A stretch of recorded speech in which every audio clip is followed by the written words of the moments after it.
Una apacible mañana de verano del año 793 después de Cristo, nace la era vikinga.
Sus orígenes hay que buscarlos en el ataque al monasterio cristiano de Lindisfarne, en la costa noroeste de Inglaterra.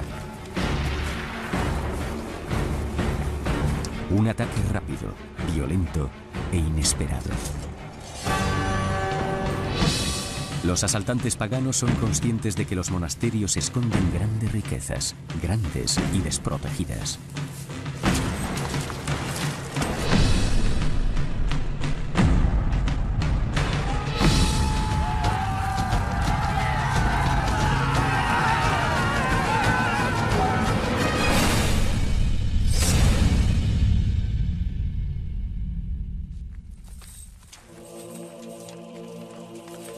La noticia se propaga rápidamente por toda Europa. En las iglesias cristianas se escucha una nueva plegaria: Señor, protégenos de la furia de los hombres del norte. Un comienzo desgarrador para una época repleta de aventuras y descubrimientos. Durante los 300 años siguientes, guerreros, agricultores y exploradores de Escandinavia trascienden los límites del mundo que conocen y más allá.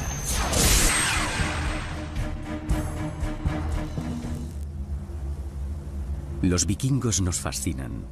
Sin embargo, hay algunos hechos que no son verídicos.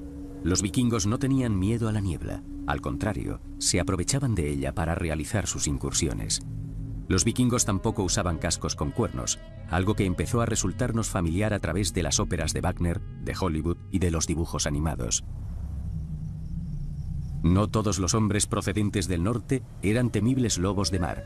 Durante la Edad Media, casi toda la población trabaja en el campo, y los vikingos no eran una excepción. El asalto a Lindisfarne es el resultado de un viaje en pos de nuevas riquezas, fama y, sobre todo, nuevos territorios. Antiguamente, los habitantes de lo que hoy conocemos como Noruega, Suecia y Dinamarca eran conocidos como comerciantes. En el siglo VIII esto cambió rápidamente gracias a un importante descubrimiento tecnológico: los barcos vikingos. Los barcos vikingos afianzaron la era vikinga. Los guerreros y exploradores vikingos viajaban a bordo de revolucionarias embarcaciones, cuyas proas con forma de dragón inspiraban pavor. Los comerciantes, exploradores y colonos vikingos empleaban un tipo especial de embarcación llamada Nor, de mayor envergadura, con el fin de transportar por el océano mercancías, ganado y gente.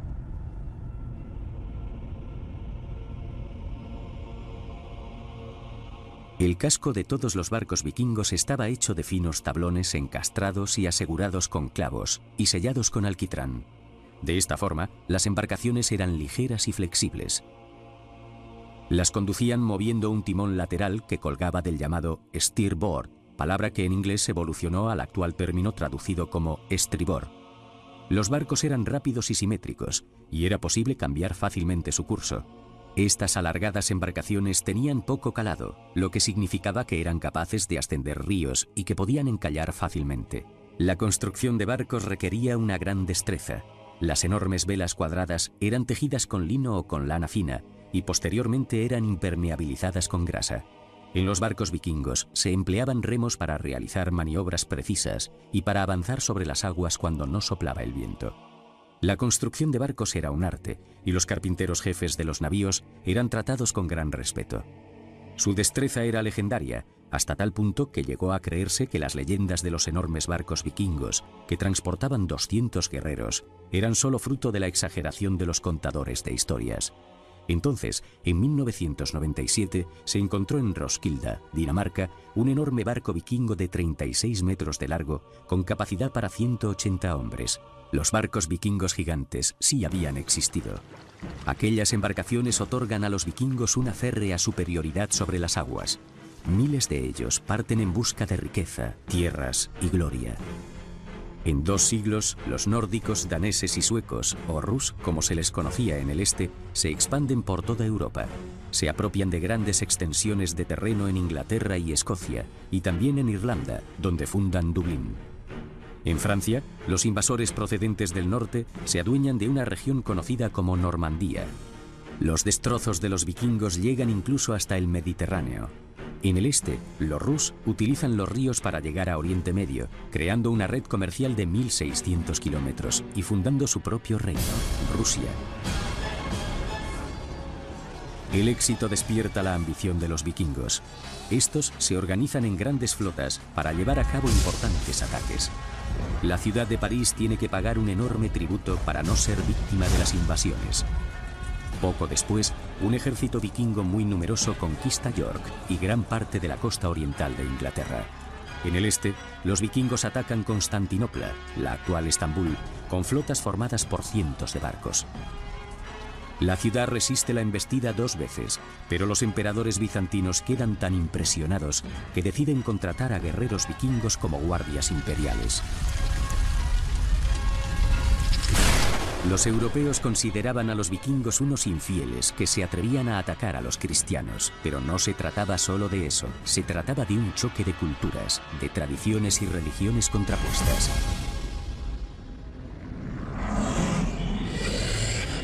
Gigantes, enanos, bestias y dioses conforman el panteón vikingo. Los guerreros que mueren blandiendo la espada se ganan un lugar en Valhalla, un paraíso que ofrece una segunda vida llena de guerras y festines. Aquí, los dioses vikingos son mortales, se les puede tender emboscadas y pueden perder batallas.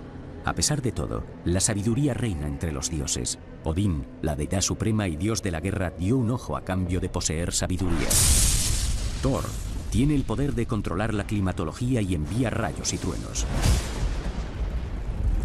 Frey da fertilidad a la naturaleza, a la gente y a sus campos.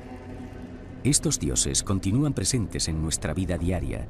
El miércoles es el día de Odín, el jueves el de Thor y el viernes el de Frey, algo evidente en los nombres de los días de la semana en inglés. Al sur y al este de sus dominios, los vikingos se ganan su fama de asaltantes y guerreros. En Occidente se convierten principalmente en colonos y exploradores. Se apropian por completo del Atlántico Norte. Tras ocupar varias islas pequeñas, encuentran una isla enorme que hasta entonces solo había estado habitada por un contado número de monjes irlandeses. Allí los vikingos erigen un nuevo mundo.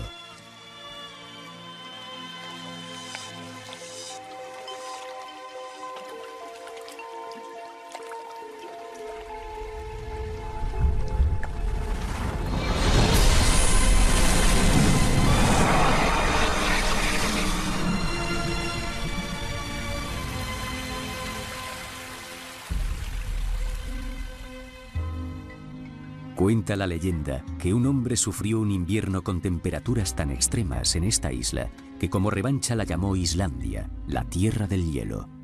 A pesar de todo, numerosos vikingos procedentes de Noruega y de las islas británicas llegaron en tropel a este país virgen. Un país esculpido por las fuerzas volcánicas y por los inmensos glaciares. Islandia es un lugar con una belleza de otro mundo. Una isla de montañas, de llanuras de lava, de playas de arena y de profundos valles. Una tierra supernatural, una tierra de los dioses.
En Islandia, los vikingos, principalmente granjeros, encuentran lo que tanto ansiaban: abundante tierra fértil.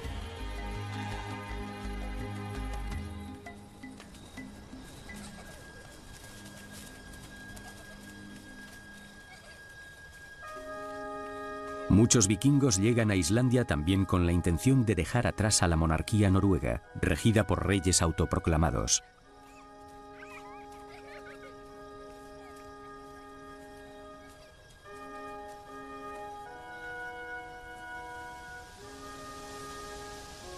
En este nuevo país, los colonos se reparten el terreno haciendo uso de la costumbre originariamente denominada landnam, según la cual un hombre libre puede apropiarse de un terreno tan grande como el territorio que pueda recorrer en un día.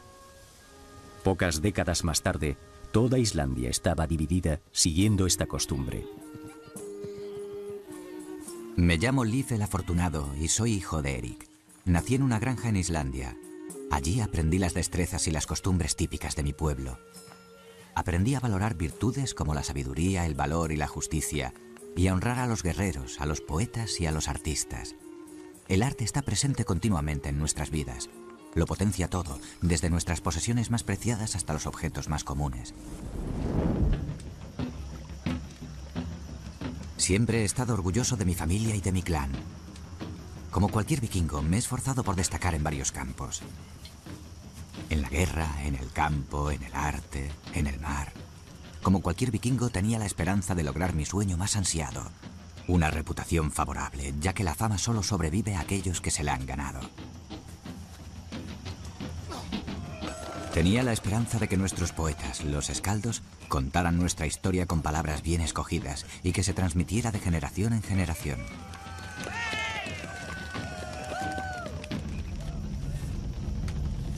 Los vikingos valoran por igual la transmisión de las historias y la recitación de poesía como la destreza en el campo de batalla. Pero a pesar de que poseían un alfabeto propio, las runas, la historia y la tradición descansan fundamentalmente en la palabra hablada. Por suerte, 2 siglos después de que Leif existiera, los islandeses escribieron todas estas historias, incluyendo la vida de Leif. El conjunto de estas forma lo que se conoce como las sagas islandesas. La palabra saga simplemente significa lo que se contaba. Las sagas contienen una mezcla de historia, poesías, mitos y fábulas religiosas.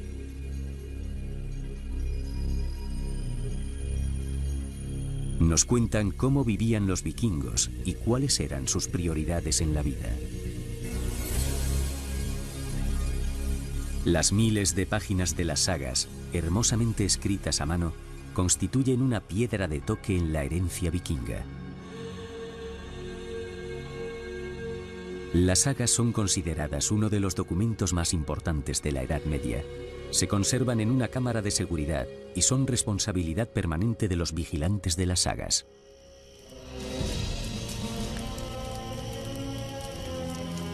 Dos sagas recogen una interesante historia. Un crucial punto de inflexión se produjo cuando varios jefes de clanes vecinos, que representaban a varias familias, se reunieron en una asamblea llamada Þing. Esta asamblea tenía las funciones de un tribunal local, resolvía disputas y, en caso de necesidad, decidía las penas. En el año 930 después de Cristo, 36 jefes que representaban a todas estas asambleas en Islandia se reunieron en un lugar llamado Þingvellir. Allí crearon el Alþing, una asamblea nacional que definió las leyes de las tierras. Cada verano, cuando se reunían, un portavoz recitaba el código de memoria, añadiendo leyes o reglas nuevas. Actualmente sigue siendo la asamblea nacional activa más duradera del mundo.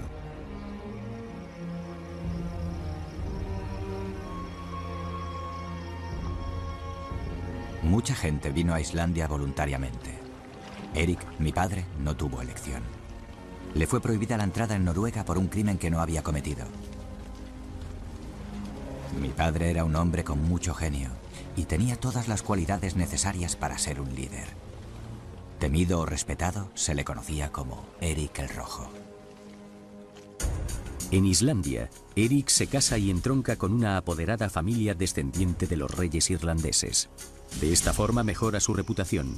Sin embargo, como nos indican las sagas, Eric no puede huir de su volcánica naturaleza. Una disputa con un vecino adquiere tintes violentos y muere gente de ambos bandos. Eric tiene que responder ante la asamblea. Mi padre tenía tantos seguidores como detractores. Sin embargo, la ley prevaleció. A Eric el Rojo se le prohibió la entrada en Islandia durante 3 años.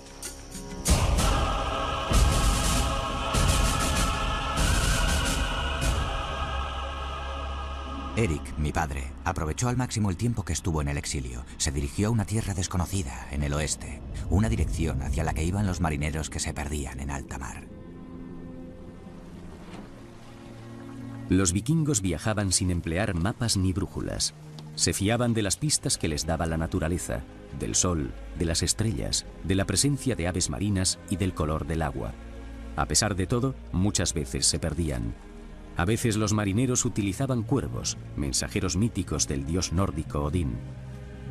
Si soltaban un cuervo a unos 370 kilómetros de la costa, este se dirigiría hacia tierra firme.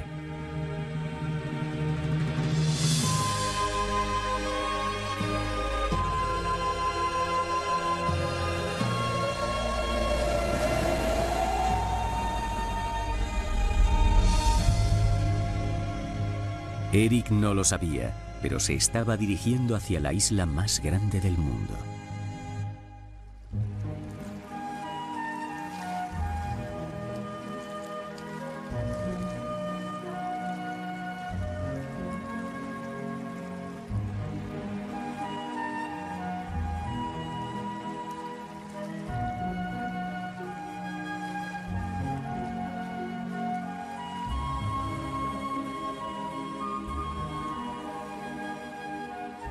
Durante 3 largos años, Eric exploró la costa occidental de la isla. En aquellos tiempos el clima era más cálido que hoy.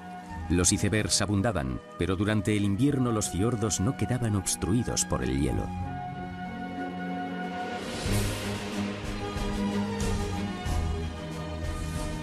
El 85% de esta isla está cubierto por capas de hielo de hasta 3 kilómetros de grosor.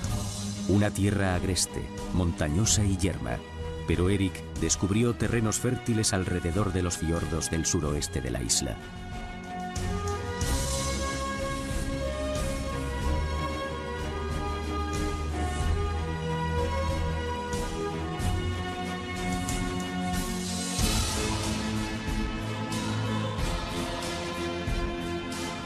Eric encontró huellas de civilización, pero no había nadie que osara desafiar su supremacía.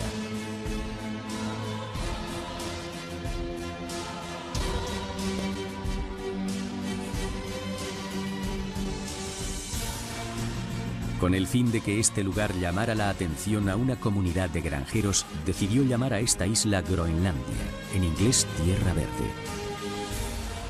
Cuando finalmente concluyó su exilio, Eric regresó a Islandia y reunió a voluntarios para asentarse en aquellas lejanas tierras.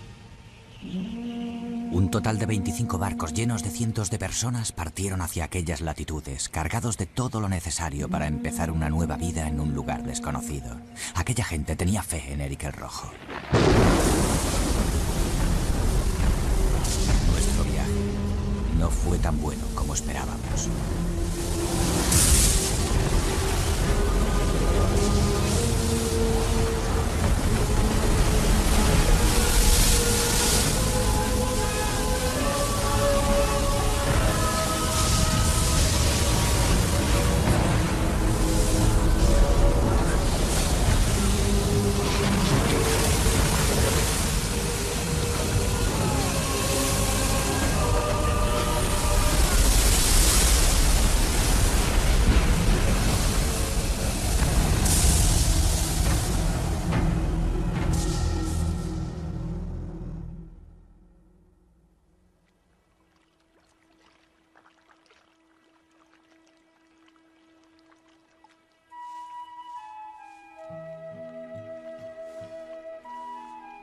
Tan solo 14 de nuestros barcos consiguieron llegar a las costas de Groenlandia. 11 de ellos dieron la vuelta o se perdieron por el camino. Nosotros no desistimos. Mi padre se negó a que cayera en el olvido la inspiradora promesa de esta nueva tierra.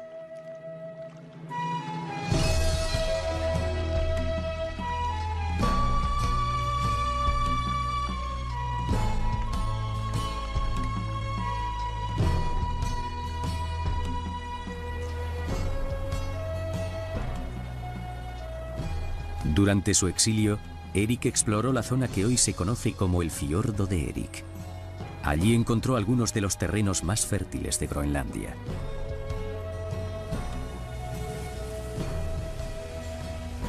Erik gobernó esta isla desde aquí, desde esta granja llamada Brattahlid, o pendiente empinada. Bajo su liderazgo, el asentamiento vikingo más occidental se convirtió en una próspera colonia. Al mismo tiempo que muchos vikingos se convertían al cristianismo en todo el mundo, la mujer de Erik, Chodild, se hizo construir una capilla en su granja y educó a sus hijos en la nueva fe. Sin embargo, Erik permaneció adorando a los dioses nórdicos.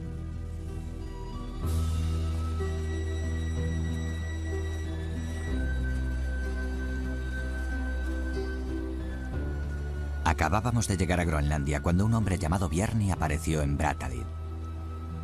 Había venido por mar desde Islandia.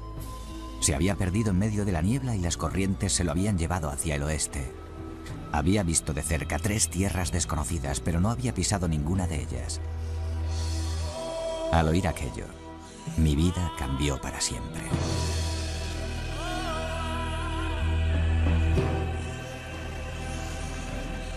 Mi gran momento llegaría 15 años después. Me había granjeado el respeto de mis iguales y tenía el carácter necesario para ejercer de líder. Sin embargo, todavía tenía que labrarme un nombre y conseguir imponerme nada menos que a la figura de Erik el Rojo.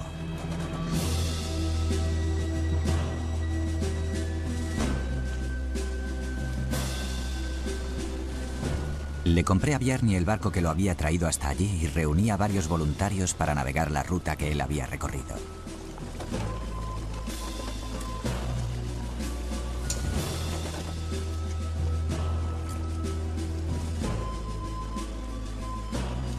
Llevaba soñando con descubrir aquellas nuevas latitudes desde mi niñez. Solo deseaba que mi viaje valiera la pena.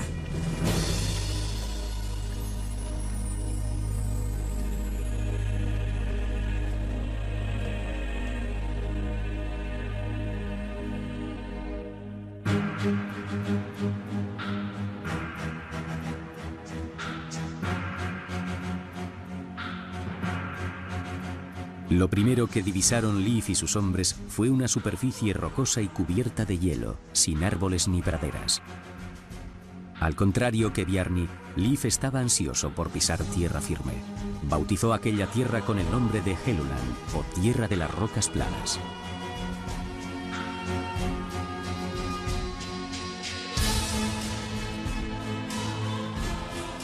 A continuación encontraron una tierra de inmensos bosques al borde del mar.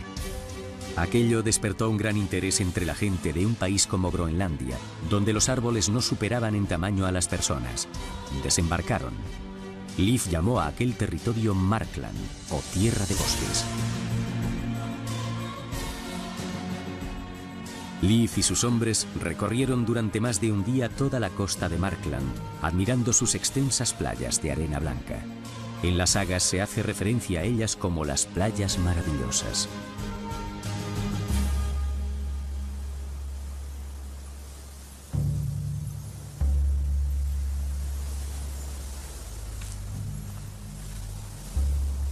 Llegamos a otra tierra. Al poner el pie en la orilla, comprobamos que la hierba estaba cubierta de rocío. Lo cogimos entre las manos y lo bebimos. Nunca habíamos probado nada tan dulce. Entonces decidí que instalaríamos nuestro campamento cerca de allí. Las sagas nos cuentan que conforme exploraron aquella región, encontraron terrenos muy verdes y parras con uvas dulces. No había nieve, e incluso durante el invierno, el sol se erigía en el cielo durante muchas horas al día.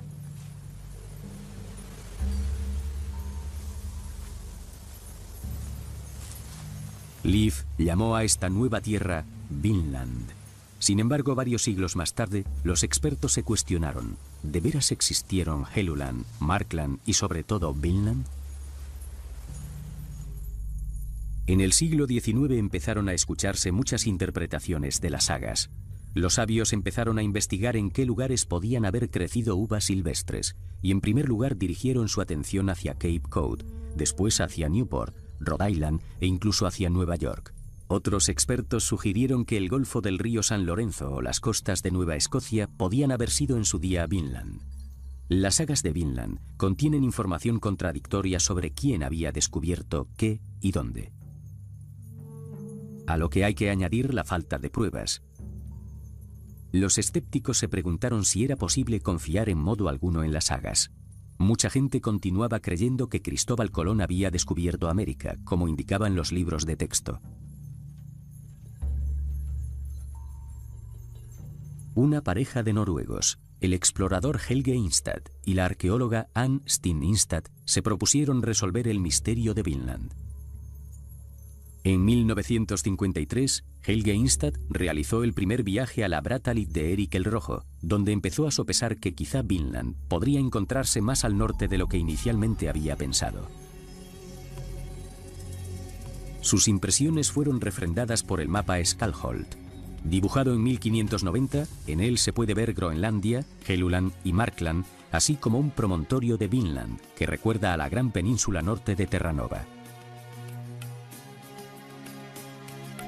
En el verano de 1960, Helge Ingstad recorrió en barco la costa de Terranova. Se fue deteniendo en cada uno de los pueblos de pescadores que encontraba para preguntar por aquellos antiguos lugares, pero solo obtuvo caras de desconocimiento. Sin embargo, cuando llegó a su último destino, L'Anse aux Meadows, un pescador llamado George Decker mencionó unas antiguas ruinas indias. Al ver aquellos restos en el suelo, Ingstad recordó los asentamientos nórdicos que había visto en Groenlandia. Habían pasado miles de años, pero solo se habían acumulado 15 centímetros de historia sobre los restos de aquellas 3 casas vikingas y 5 pequeñas construcciones. Anne Steen Ingstad dirigió durante 7 años una excavación arqueológica en L'Anse aux Meadows. Allí encontró pruebas irrefutables de que antiguamente aquello había sido un asentamiento vikingo. Las pruebas realizadas con carbono determinaron que los orígenes de la zona se remontaban al año 1000, cuando se decía que Leif Erikson había viajado a Vinland. Las sagas estaban en lo cierto. El itinerario seguido por Leif ya no dejaba lugar a dudas. La isla de Baffin era Helluland y Labrador, Markland. Al caminar por esas tierras, Leif Erikson había pisado por primera vez América 500 años antes que Colón. Utilizando L'Anse aux Meadows como puerta de acceso, los vikingos atravesarían el Golfo de San Lorenzo y se adentrarían en una inmensa región llamada Vinland. Tenía muchas esperanzas puestas en Vinland como nuevo asentamiento vikingo. Pasé un año explorando y almacenando víveres antes de regresar a Groenlandia. Pero pocos años después, mi padre, Erik el Rojo, murió allí y yo me convertí en jefe. Nunca regresé a Vinland. Sin embargo, se producen más expediciones, incluida una encabezada por el hermano de Leif, Thorvald.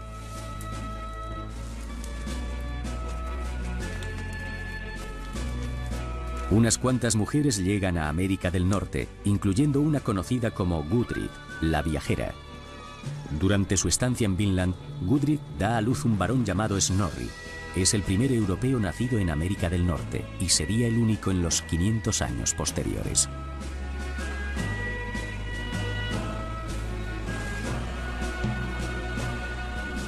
En el transcurso de una década, parte de la familia de Leif viaja varias veces a L'Anse aux Meadows.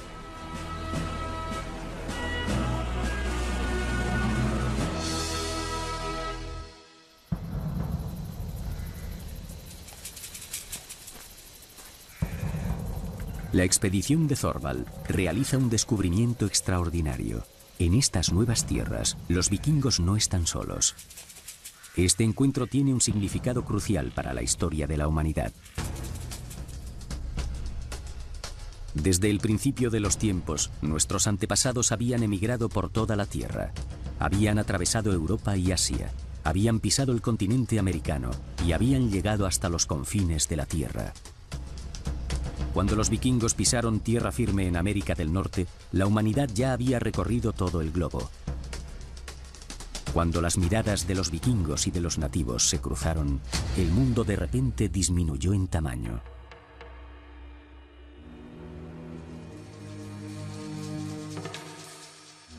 Al final, las relaciones entre los vikingos y los nativos se volvieron conflictivas.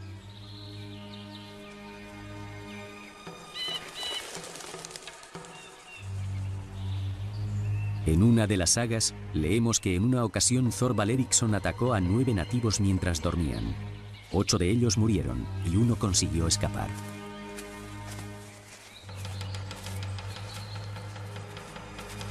Los nativos se vengaron.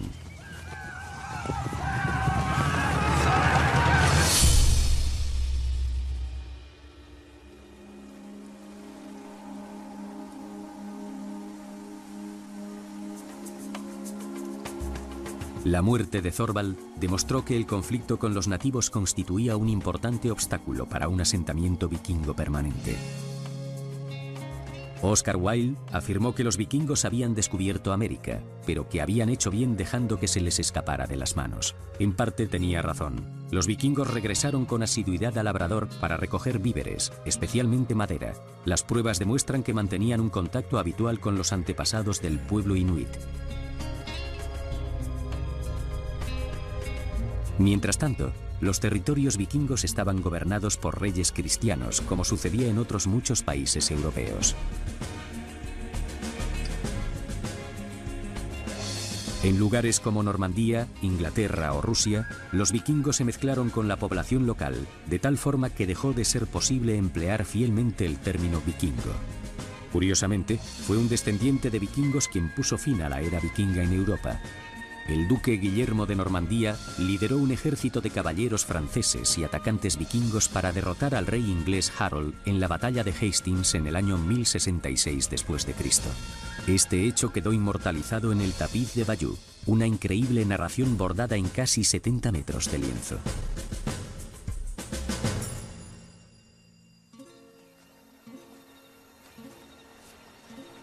La Groenlandia vikinga continuó existiendo casi 5 siglos más tras los viajes de Vinland. Los habitantes de la isla comerciaron con material muy valioso, como colmillos de morsa y halcones, pero la agricultura fue perdiendo importancia paulatinamente, conforme el clima se fue volviendo más frío. La adaptación pudo haber significado seguir un estilo de vida más similar al de los inuit, pero los habitantes de Groenlandia insistían en vivir como europeos. El último acontecimiento del que se tiene constancia en Groenlandia es una boda en la iglesia de Valsi el 16 de septiembre de 1408. Varias décadas más tarde, los vikingos habían desaparecido de Groenlandia.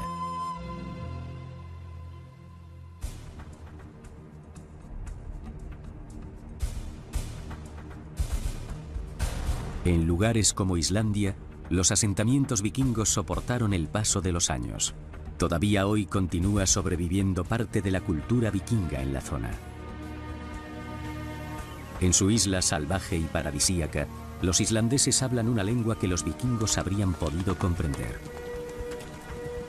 En los colegios, los niños leen las sagas escritas hace tantos siglos.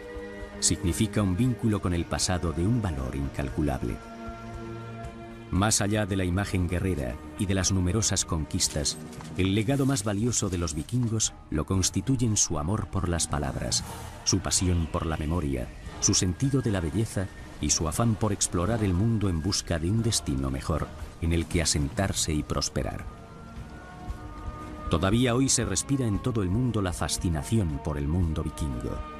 Miles de empresas, productos, nombres de equipos de deportes e incluso sondas espaciales llevan con orgullo la palabra vikingo. Es una etiqueta honrosa, un símbolo del amor por la conquista y por la exploración.